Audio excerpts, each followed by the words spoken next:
কেন হনুমানজি বজরংবলী নামে পরিচিত? হনুমানজিকে বজরংবলী বলা হয় কারণ তাঁর দেহ ছিল বজ্রের মতো কঠিন। বজ্র মানে বজ্রপাত, আর অঙ্গ মানে শরীর। ছোটোবেলায় সূর্যকে ফল মনে করে খেতে গিয়ে হনুমান যখন আকাশে লাফ দেন, তখন ইন্দ্র তার দিকে বজ্র নিক্ষেপ করেন। সেই বজ্র তার চোয়ালে আঘাত করে, কিন্তু হনুমান মৃত্যুর বদলে আশীর্বাদ পান, যেন তার দেহ বজ্রের মতো অটুট হয়। সেই থেকেই তিনি পরিচিত হন বজরং নামে। আর বলি শব্দটি তার অসীম শক্তির পরিচায়ক। এই নাম শুধু তার দেহের শক্তির নয়, বরং তার ভক্তি, সাহস, নিষ্ঠা ও আত্মনিয়ন্ত্রণের প্রতীক।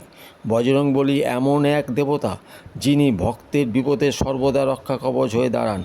তার নাম মুখে আনলেই অন্তর থেকে ভয় দূর হয়। আর তাই আমরা বলি, জয় বজরংবলী, জয় বজরংবলী, জয় বজরংবলী।